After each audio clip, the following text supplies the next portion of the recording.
Now, for more on this, we are being joined by Salvatore Babones, who is an American sociologist and an associate professor at the University of Sydney. He's here with us at the WION studios.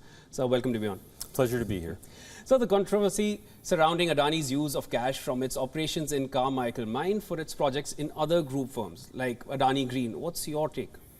So first of all, I can't be aware of the propriety of the financial transactions. That would take a forensic accountant. But speaking as a comparative sociologist, as someone who studies development across countries, this is certainly nothing out of the ordinary. In fact, it might be applauded, the idea that an energy company is taking its legacy assets in coal and fossil fuels and reinvesting them into green energy. We've seen Western energy companies like Total and BP rebrand themselves to invest in green energy, again, trying to turn their oil and gas assets into the green energy future. I don't see any contradiction here. Instead, this seems like something that environmentalists should be applauding. So, does the practice defeat the entire purpose of ESG funding? Because ESG funding, which is essentially investments that consider environmental factors, taking funding from an aspect of your entire organization which creates a lot of pollution and put it in other funds or other organizations or within your institution, saying that it's for green purposes. Is there some sort of contradiction there? Personally, I'm not a big fan of ESG style investing, and I think a lot goes under the title of ESG that in fact does very little for the environment, society, or governance.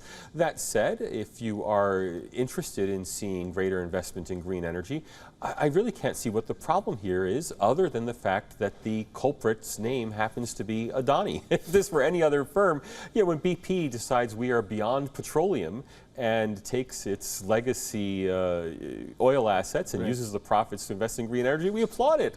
So I just fail to see what the issue is here. Salvatore, many ESG funds have blacklisted fossil fuels, of course, from their portfolios. Does the latest news on Adani Group's credit arrangement pose a new risk to green investors in general? Look, that I can't tell you. I'm not a forensic accountant, and I don't know the details of the financial transactions involved. And finally, what does the latest news mean to the climate activists who've spent nearly a decade in Australia fighting against the Adani Group and what it has done to the environment over there?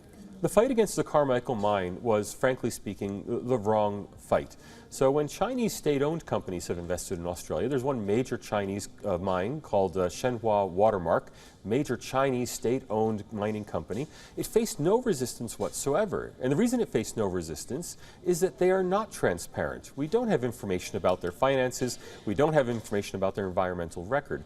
The problem here seems to be that because Adani comes from a democratic country with rule of law and an open justice system, they have to deal with, or they have to answer the questions that when it comes to a Chinese company, we simply don't ask the questions. I think we should be actually very reassured by the fact that we're getting information about Adani that we don't get about actors coming from other more opaque countries than India.